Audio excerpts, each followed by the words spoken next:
Alright, hey guys, welcome back to the video, and today we're going to be talking about places that you should not forget to visit in Bannerlord. Let's get right to it. First place we will be visiting is called the Retreat, and in the Retreats you will find the Hermit. Now where's the Retreat located?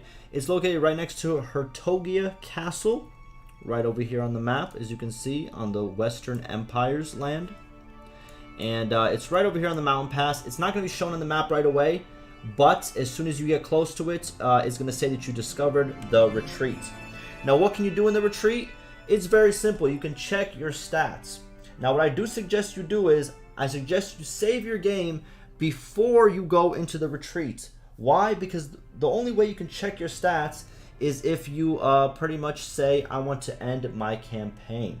And when you end your campaign, your stats are going to be calculated and it's going to be shown to you, you know, a huge variety of things that you've done in your campaign and all types of things. I'm going to show you in just 2 seconds.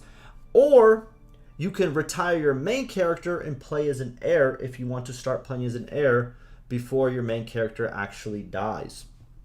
So let's go into the Retreat and let's see what the Hermit is talking about.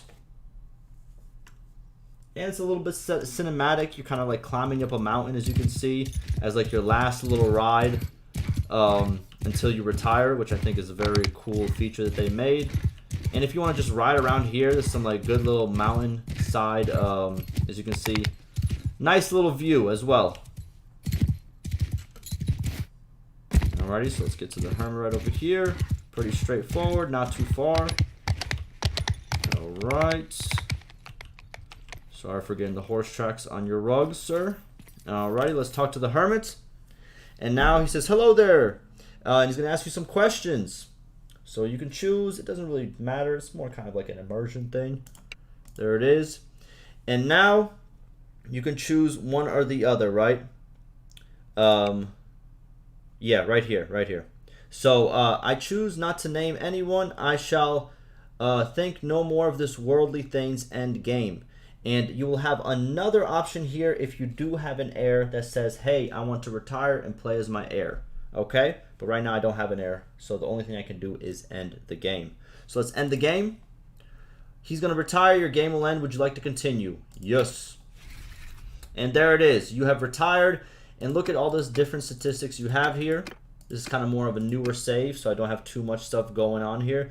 But as you can tell, if you have a very, very long game and you want to see the stats that you have accumulated, go here, save right beforehand, retire, look at your statistics, take a screenshot, whatever you want to do, and then go right back to the save that you made so you could, you know, keep playing the game if you want to continue playing the game. Second place that you should visit sometime in your campaign is the barber shop, or sometimes the barber is just really located outside with just a chair, but still we like to respect people and say that they have a barber shop. Alright, but there is a barber in every single town in the game, and based on the starting culture of the town, like for example, you know, even if Sturgians get completely destroyed, and let's say the Khazaits took over everything, they are still Sturgian towns, and they're, you know, the culture is still Sturgian, even though they might have a different kingdom currently own the town. But every single starting culture has their own variety of haircuts that you can get from the barber. So the haircuts you get from an Empire barber is not going to be the same haircuts you get from a Sturgian barber, Glandian barber, Battanian, Azrai, or Khazate. So let's go to Legeta real quick, and you could either choose take a walk around the town. It's going to spawn you right in front of the town, or just quickly click visit on one of these guys.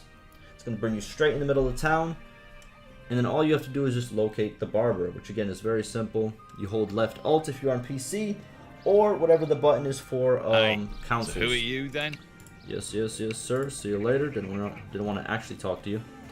And now let's go find him. Where is he? There he is, right over there with the scissors. Barber. Let's quickly go over there. Went the wrong way. Love to see it.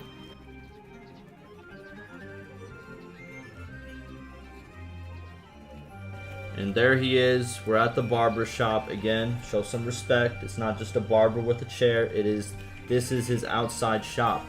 So what you're going to want to do is sit down and talk to your barber. There it is. Come for a haircut, my lord. A new look for a new day. Of course. Yes, it's 100 gold. And there you go. Those are the options that you have for this barber for the Empire Barbers. And let's change it up real quick. A little different look. Ooh. Beautiful. Press done. Yes, it's fine. Thank you. And you're off on your way. Third, if you are looking to gain a huge amount of charm experience, roguery experience, and a huge relationship boost with a specific AI Lord, well, I suggest you go visit the dungeon whenever you are in a town or a castle. Why? Because Bannerlord has a prison break system, if you didn't know. But more importantly, if you did know, I think you should do it a lot more. Why? Because you get so much out of it. I've done prison breaks before, even on this channel, and I've seen sometimes increases of 20 levels of charm, 10 levels of roguery, and then another 20 relation on top of that with the AI Lord that I broke out. So I really do suggest you visit the prisons, the dungeons, and then stage a prison break. You can do it right here. So whenever someone is locked up, you can stage a prison break. It does not affect your standing with a kingdom. You will not go to war with a kingdom. Your crime rating, I think, does go up just a little bit, but it's not that big of a deal. Now, to stage a prison break, it does cost a little bit. As you can see, about 2,000, and it costs more dinars depending on who you break out. If you break out the king of a kingdom, it's going to cost a lot more than breaking out, you know, a clan member of a small clan inside the kingdom. But once you get into this, you will fight with this AI Lord.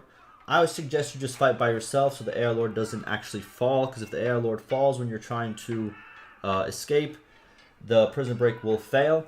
So I suggest just telling them to wait, go through the prison break, take out the guards, and earn your charm, roguery, and relationship or relations with the specific AI Lord.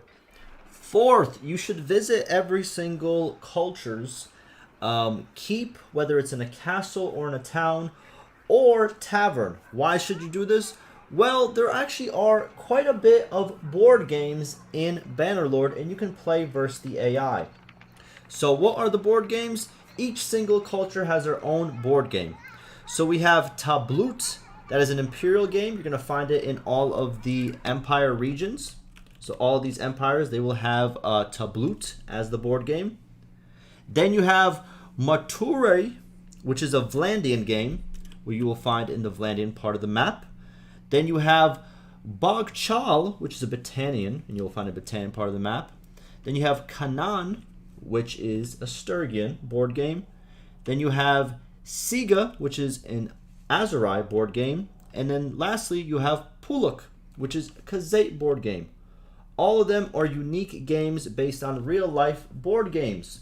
And if you want to learn more information about them, I'm going to link down below a quick little wiki guide that shows off all the board games and how they're played. And eventually I'll make a video on it as well, playing all the board games. But I do suggest you visit them, play them a couple times. You can even put bets on them, same way as in Red Dead Redemption 2. I've been playing that recently a lot as well. They have board games. This game has it as well. So how do you do it? It's very simple. So first, let's go to the tavern. Boom, let's visit the tavern. There's usually a guy playing in the tavern. Let's find him. There he is right over here. As you can see, he's the game host. You can talk to him. Tabloot. There you go. You can sit down and you can play if you want to, right? So let's go sit down. Let's talk to him. And then you can either press play, you can change the difficulty, and you can bet. And also, he can explain to you what the game is. Now, another place you can play it, and this will also increase your relationship with lords. If you visit a castle or a town and they have lords in the keep, and they let you in the keep, you can play versus these lords and gain reputation. So let's go to the Lord's Hall. Alrighty, we have quite a bit of lords here. Let's go talk to the person sitting on the throne. There you go. Now you can ask them, would you like to pass some time and play the game? do this, let's begin, and they're going to walk you to their table. Very simple, very easy, and I'm going to let you know right now, you really can dive into these games and spend quite a bit of time trying to either master them, beat the AI, or make some good money gambling. Up to you. You know, obviously not real life gambling, very bad, but with your dinars.